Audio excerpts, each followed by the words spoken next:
Character assassination was the order of the day for rape victims. हालांकि supreme court ने कई बार कहा कि when a woman says no for a sexual relationship, that means no, and that means no even if she is a sex worker by profession. Even her no means no. Sexual offences में आप private defence के लिए नहीं कर सकते, आप किसी मजबूरी में आके नहीं कर सकते, आप किसी ग्रेव एंड सडन प्रोवोकेशन में नहीं कर सकते. ये सेक्सुअल ऑफेंसेस तो हेट क्राइम्स की तरह हैं कि इसको परपेट्रेट करने का कारण ही यही है कि अगली महिला है या बच्ची है. Any other organ, if any other organ is being touched to the private parts of the woman's body without her consent, and not just a part of the body of the man, it could be part of her own body, it could be any other object.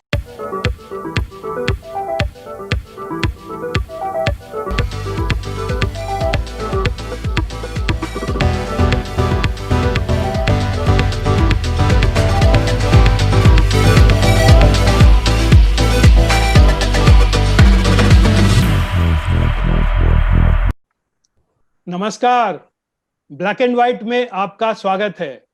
मैं हूं श्रवण Gupta.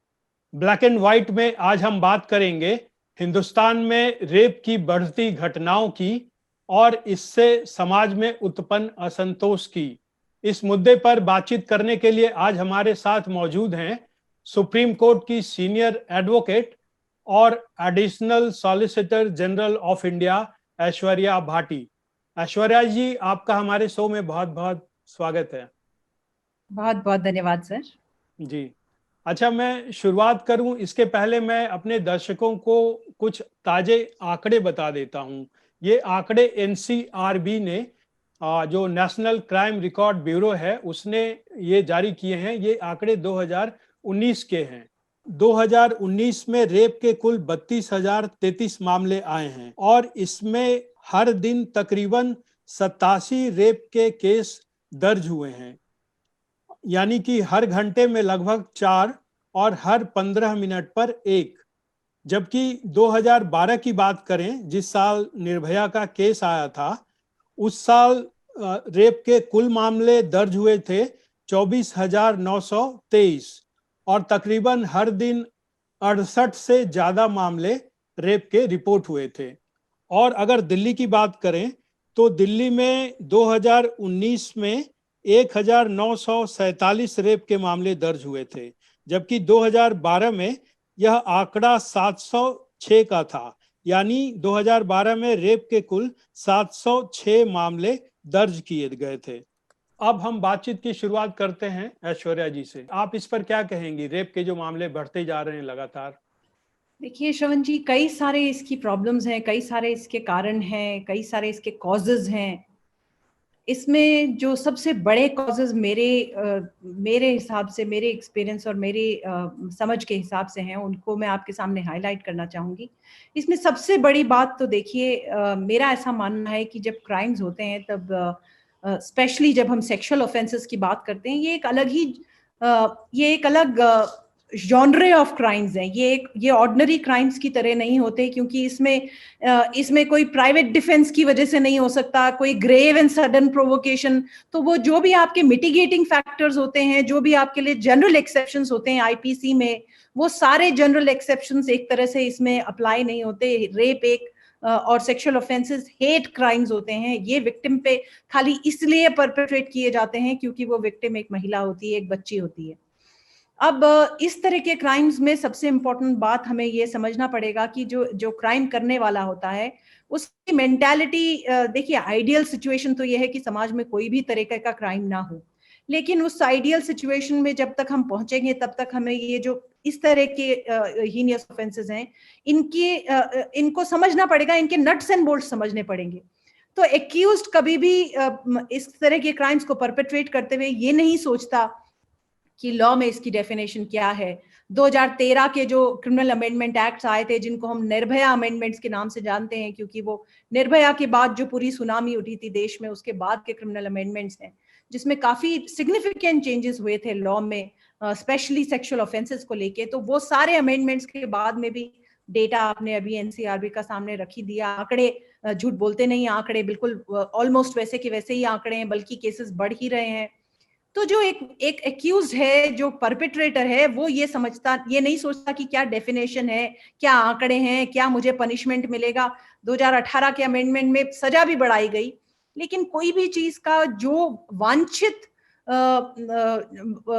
Impact है वो इसलिए नहीं हो पा रहा है क्योंकि एक्यूज्ड ये उस टाइम ये नहीं सोचता कि क्या लॉ का प्रोविजन है। वो ये सोचता है कि I will get away with it, मैं इससे छूट जाऊंगा।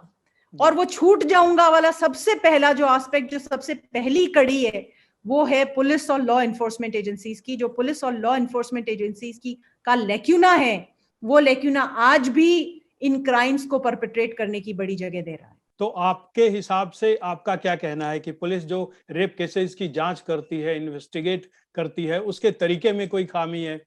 बहुत खामियां है गुप्ता साहब, बहुत खामियां है। और ये खाली कहा नहीं गया, ये सुप्रीम कोर्ट के जजमेंट है।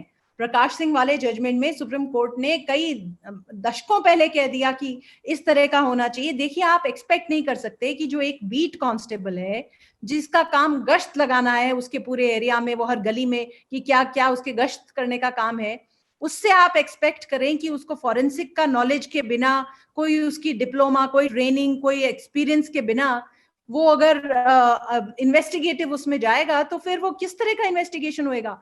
अनफॉर्चुनेट बात यह है कि गुप्ता साहब, आज हम लोग अपनी प्राइवेट लाइव्स में, अपनी पर्सनल प्रोफेशनल लाइफ में ज्यादा टेक्नोलॉजी यूज कर रहे हैं। बल्कि कोविड टाइम्स में तो टेक्नोलॉजी को बहुत बड़ा इंपैक्ट मिला है, लेकिन लॉ एनफोर्समेंट एजेंसीज आज भी आर्काइक तरीके से इन्वेस्टिगेशन को कंप्लीट करे जा रही है। और एक्चुअली बहुत ज्यादा दोष आप उनको भी नहीं दे सकते, ये एक सिस्टमेटिक प्रॉब्लम है। देखिए, हिंदुस्तान एक डेवलपिंग कंट्री है, हमारे पास रिसोर्सेज का क्रंच है, वो तो है, लेकिन कई सारी चीजें स्ट्रांगली हो सकती हैं और एक पुलिस एनफोर्समेंट मशीनरी को इफेक्टिव मशीनरी बनाना जरूरी है, लॉ एंड ऑर्डर के लिए भी और इन्वेस्टिगेशन के लिए भी। ये दोनों अलग अलग भी होने चाहिए और दोनों मुस्तैद होने चाहिए, दोनों इफेक्टिव होने चाहिए, दोनों एफिशिएंट और एफिकेशियस होने चाहिए।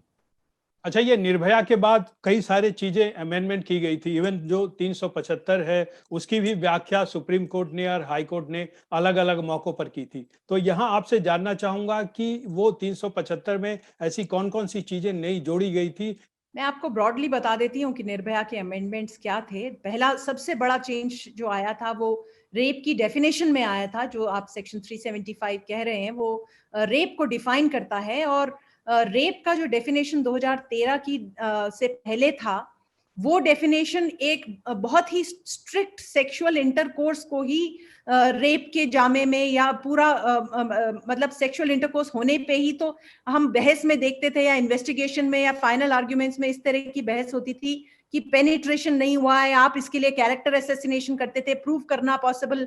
तो इसलिए लेकिन जो नई डेफिनेशन आई है, उस नई डेफिनेशन में it is not the final act of sexual intercourse that alone is treated as rape, जो पहले ट्रीट किया जाता था। अब उसकी डेफिनेशन को बहुत बढ़ा दिया है, so it includes all other kinds of unwanted and unsolicited sexual activities which go to the entire extent of a sexual intercourse, a physical intercourse, but which may extend to steps which are prior to that. And any other organ, if any other organ is being touched to the private parts of the woman's body without her consent, and not just a part of the body of the man, it could be part of her own body, it could be any other object, किसी और चीज से भी, किसी वस्तु से भी अगर उस महिला के शरीर का हनन किया जाता है तो वो रेप की कैटेगरी में आता है। तो ये डेफिनेशन को एक्सपैंड करना अपने आप में बहुत एक इम्पोर्टेंट पैरामीटर था। इसके साथ में ही जो और डेफिनेशंस आए, इसी के साथ में कनेक्टेड आए कि इसमें सेक्शन, क्योंकि मेडिकल प्रोविजंस को इसको बाहर करना पड़ा, क्योंकि ये जब इसकी डेफिनेशन बढ़ गई तो और इसमें कोई बड़े ज्यादा चेंजेस, देखिए इसमें 2-3 और जो इसके साथ में एंसिलरी सेक्शंस ऐड हुए। इस अमेंडमेंट से पहले आईपीसी में या तो outraging the modesty of a woman होता था, या फिर रेप होता था, या डाउरी से रिलेटेड लॉज थे। यही कुछ सेक्शंस थे जो विमेन सेंट्रिक थे। लेकिन निर्भया अमेंडमेंट्स के बाद में acid throwing, attempt of acid throwing, voyeurism, stalking, disrobing of a woman, eve teasing, sexual harassment, ये जो सारे ऑफेंसेस हैं जिनको कहा जाता है कि दीज आर इनोकुअस, सीमिंगली छोटे ऑफेंसेस होते हैं, लेकिन ये छोटे ऑफेंसेस करने वाले लोग ही जब अनअबेटेड कंटिन्यू करते हैं तो ये इनको इनको मतलब छूट मिलती है कि ये बड़े ऑफेंसेस कर सकें। तो ये सीमिंगली छोटे ऑफेंसेस को भी स्पेसिफिकली आईपीसी के जामे में लाया गया, एसिड थ्रोइंग को लाया गया, और इसमें पनिशमेंट को अलग अलग प्रिस्क्राइब किया कि फर्स्ट टाइम ऑफेंडर्स के लिए कम पनिशमेंट, सेकेंड टाइम और मल्टीपल टाइम रिपीट ऑफेंडर्स के लिए ज्यादा सेंटेंस। तो बहुत बड़ा अमेंडमेंट था, लेकिन खाली एक एस्पेक्ट में अमेंडमेंट होने से हम ये सोचें कि चीजें बदल जाएगी, वस्तुस्थिति बदल जाएगी, तो ऐसा होने वाला नहीं है, और वो हमने देख भी लिया, 7 साल हो गए। जी, लेकिन ये आखिर इसका कोई फायदा क्यों नजर नहीं आया?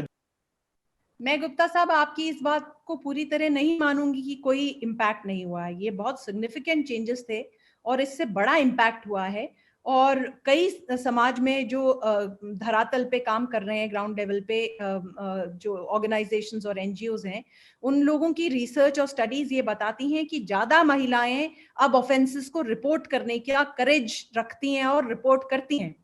तो एक तो ये एस्पेक्ट है कि रिपोर्टिंग डेफिनेटली बढ़ी है। जो बात रिपोर्टिंग पहले इन ऑफेंसेस से पहले, देखिए हमेशा से ही ये ऑफेंस तो रहा है, लेकिन इस पूरे जो अवेयरनेस कैंपेन हुआ इसके साथ में, निर्भया के साथ में, उसमें ये हुआ कि इससे पहले विक्टिम को खुद को मतलब it was adding insult to injury if she had to come to report her case. तो ऐसा हो जाता था कि विक्टिम को पूरा एक्यूज बना दिया जाता था।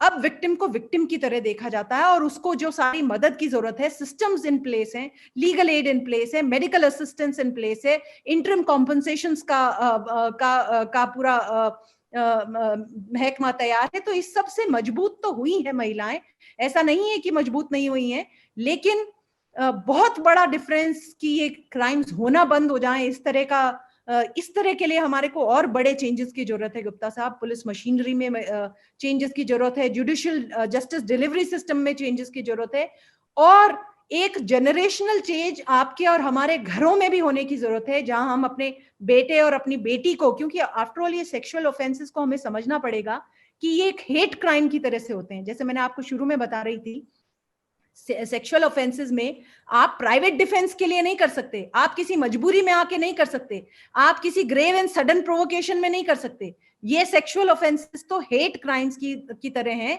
कि इसको परपेट्रेट करने का कारण ही यही है कि अगली महिला है या बच्ची है।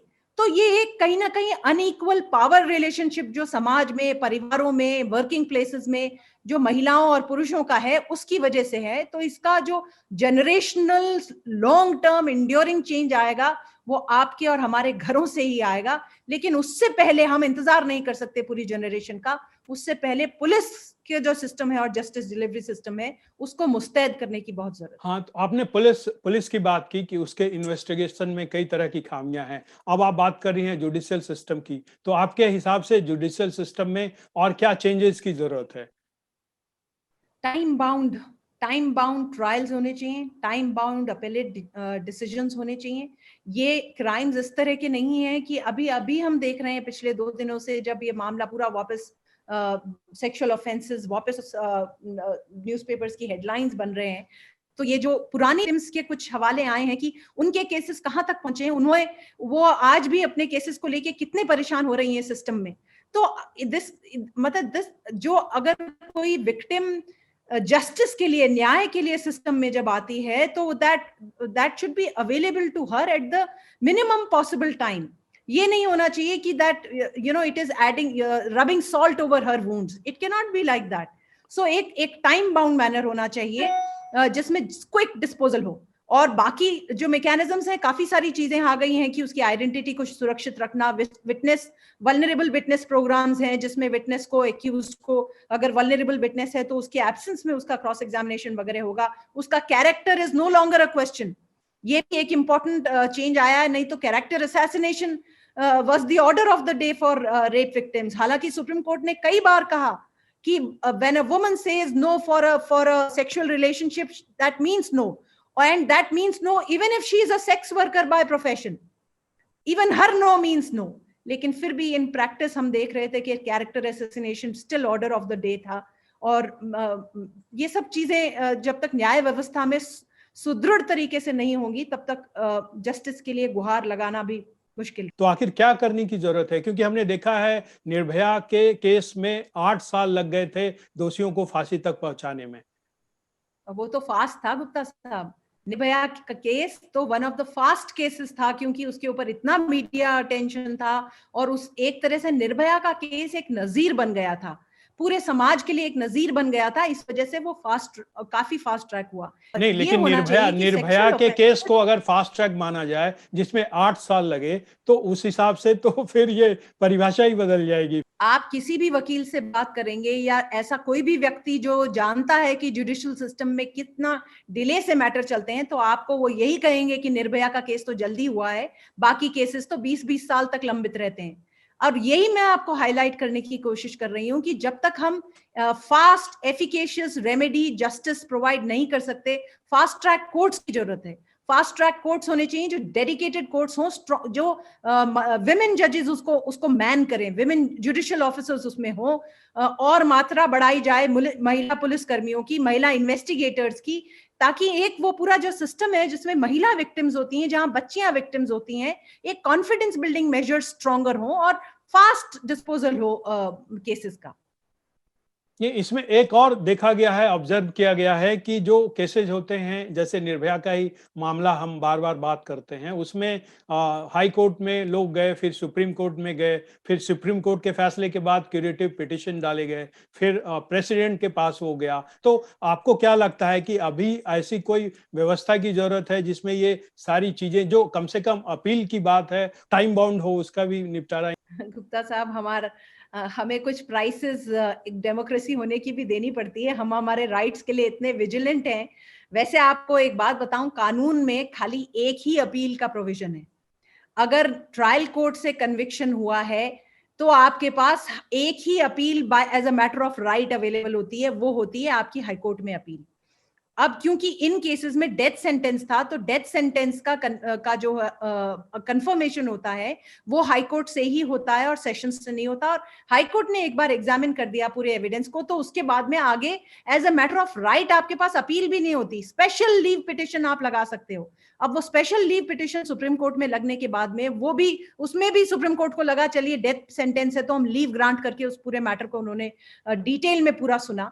लेकिन एक इंपॉर्टेंट एस्पेक्ट ये है कि क्यूरेटिव रिव्यू का स्कोप ये होता है कि review is when there is an error apparent on the face of the record. हर केस में रिव्यू मेंटेनेबल नहीं होता, लेकिन हिंदुस्तान है, हम अपनी रेमेडीज को लगे रहेंगे, लकीर के फकीर बने रहेंगे, सब रेमेडीज एग्जॉस्ट करेंगे। क्यूरेटिव पिटिशन एक एक्स्ट्राऑर्डिनरी रेमेडी है जो सुप्रीम कोर्ट ने अब 2004 के अपने एक जजमेंट में बनाई थी कि जहां कहीं ग्रेव मिसकैरेज ऑफ जस्टिस हो रहा हो और खाली 2 ही पैरामीटर्स हैं उस क्यूरेटिव के, तभी सुप्रीम कोर्ट ने कहा कि क्यूरेटिव मेंटेनेबल ही नहीं थी। रिव्यूज भी यही करके खारिज हुई कि there is no error apparent on the face of the record. तो ये तो एक सिस्टम को एब्यूज करने में वो लगे हुए थे। पर ठीक है, इसीलिए कहा जाता है कि कानून की लड़ाई लंबी हो पर कानून के हाथ भी लंबे काफी होते हैं। नहीं, लेकिन निर्भया के मामले में ये जो सबक सीखे गए, जो जिसमें इसमें इतना वक्त लगा, तो क्या ये जरूरी है कि वही गलतियां बार बार दोहराई जाए? आपने खुद माना है कि इसमें वक्त लगा है। हमें गुप्ता साहब बहुत सारे और जजेस की जरूरत है। आज भी जो वैकेंसी पोजीशंस हैं वो वैकेंसीज का आधे, मतलब ऑलमोस्ट 40%, तो जितने हमारे पोस्ट सैंक्शन है उतने 40% ऑफ देम आर वेकेंट। हमारा जो जज टू पॉपुलेशन रेशियो है हिंदुस्तान का, वो दुनिया के डेवलपिंग देशों में भी one of the lowest ratio है, और उसमें भी हम अपनी वैकेंसीज पूरी नहीं भरते, ना लोअर जुडिशरी में, ना हाई कोर्ट्स में, ना सुप्रीम कोर्ट्स में। सुप्रीम कोर्ट में तो खैर फिर भी वैकेंसीज काफी कम रहती हैं, पर हाई कोर्ट्स में वैकेंसीज बहुत हाई रहती हैं, लोअर जुडिशरी में वैकेंसीज बहुत हाई रहती हैं। ये सब वैकेंसीज भरने की जरूरत है। जब ऐसा नहीं है कि हिंदुस्तान के जजेस काम नहीं करते, ये मामले इतने लंबे इसलिए नहीं लंबित हैं कि यहाँ कोर्टों में काम नहीं होता। कोर्ट हिंदुस्तान के कोर्टों में जितना काम होता है दुनिया के किसी कोर्ट रूम्स में नहीं होता। आप किसी भी लॉयर से बात करेंगे जो प्रैक्टिस में है तो आपको बताएंगे। लेकिन हमारे यहाँ पॉपुलेशन एक्सप्लोजन इतना है कि वही जो रिसोर्स क्रंच है, वो रिसोर्स क्रंच हम जुडिशियल रिसोर्स के लिए भी फील करते हैं। तो हमें ज्यादा बढ़ाने की जरूरत है, ज्यादा न्यायपालिकाओं की जरूरत है, ज्यादा न्यायालयों की जरूरत है, ज्यादा न्यायाधीशों की जरूरत है, ताकि ये मामले इतने लंबित ना रहें। और डेडिकेटेड फास्ट ट्रैक कोर्ट्स की जरूरत है सेक्सुअल ऑफेंसेस के लिए। अच्छा, इसमें एक चीज और जो पैदा होता है रेप केसेस के मामले में, अक्सर समाज में यही बात होती है कि अब अपराधियों में डर नहीं है, मतलब उसे कोई खौफ नहीं है। तो इसका इसका आपके पास क्या जवाब है? मैंने आपको शुरू में यही कहा था कि कोई अपराधी ये बॉदर नहीं करता कि किस तरह से क्राइम की डेफिनेशन क्या है, मैं उस डेफिनेशन में आता हूँ या नहीं आता हूँ। क्रिमिनल जो क्राइम कर रहा होता है वो यही सोचता है कि मैं पकड़ा नहीं जाऊंगा, या पकड़ा जाऊंगा तो I will get away with it. लेकिन ये जो गेट अवे विद, ये जो धारणा है कि सजा अगर कड़ी होगी, स्ट्रिंजेंट लॉज होंगे, तो फिर ये लोग ऐसा अपराध करने से बचेंगे, ये भी तो बात कही जाती है। सजा तो स्ट्रिंजेंट करी गई गुप्ता साहब। 2018 में क्रिमिनल लॉ में अमेंडमेंट और लाया गया, जहां सारी दुनिया कैपिटल पनिशमेंट से अलग जा रही है। हम रेप और हीनियस रेप्स, जहां रेप के साथ में मर्डर या रेप के साथ में वेजिटेटिव स्टेट या छोटे बच्चियों के साथ में पॉक्सो के केसेस में सेक्सुअल असॉल्ट्स हो रहे हैं, एग्रेवेटेड सेक्सुअल असॉल्ट्स हो रहे हैं, ऐसे केसेस में हमने पनिशमेंट को बढ़ाया है 2018 में क्रिमिनल अमेंडमेंट एक्ट करके। लेकिन सजा को बढ़ाने से फायदा नहीं होने वाला। ऐसा नहीं कि वो एक गलत स्टेप है, वो अच्छा स्टेप है, लेकिन वो स्टेप अपने आप में मतलब it is not a pill of Panacea कि ये एक पिल ऑफ पेनेसिया ले लिया आपने और इससे सारा काम हो जाएगा। जब तक हम इन्फोर्समेंट मैकेनिज्म, जो आपका फर्स्ट पॉइंट ऑफ कांटेक्ट है, क्राइम होते ही क्या है, आप क्या एक्सपेक्ट करते हो कि क्राइम होते ही आपने 100 पे फोन किया या नियरेस्ट पुलिस थाने में इंफॉर्मेशन गई, हाथों हाथ मुस्तैदी से पुलिस आए और वहां पे क्राइम सीन कंटेमिनेट नहीं हो, क्राइम सीन का प्रॉपर इन्वेस्टिगेशन हो, प्रॉपर सीलिंग हो। हमारे यहाँ तो अभी भी हाल ये है कि पुलिस वाले थाने आपस में लड़ते रहते हैं, मेरा जुरिस्डिक्शन नहीं है, 0 एफआईआर करें या किसके थाने में जाए, कौन करेगा। लड़की की पिटाई पहले होती है कि तुम कहाँ गई थी, माँ बाप शिकायत करने जाते हैं तो वो कहते हैं कि तुम्हारी लड़की भाग गई होगी किसी के साथ में। तो एक उदासीनता है पूरे जो लॉ इन्फोर्समेंट मैकेनिज्म है उसमें। इन इन ऑफेंसेस को लेके सीरियसनेस अभी भी नहीं है। वीआईपी ड्यूटीज में सीरियसनेस बहुत हाई है, लेकिन सेक्सुअल ऑफेंसेस में अनफॉर्चुनेटली सेंसिटिविटी बहुत कम। अच्छा, एक तबका ऐसा भी है जो कहता है कि जो हैदराबाद में हुआ रेप केस के बाद वहां इनकाउंटर हुआ, एक तबका जो है इसे भी सपोर्ट करता है। करेगा गुप्ता साहब, और ज्यादा करने लगेंगे लोग, क्योंकि जब ये प्रॉब्लम है, हम लोगों को ये नहीं समझ आता कि जब जस्टिस डिलीवरी मैकेनिज्म ढीला पड़ता है या जब वो फेल होता है किसी भी मामले में, तो उसका खामियाजा खाली वो एक केस नहीं उठाता।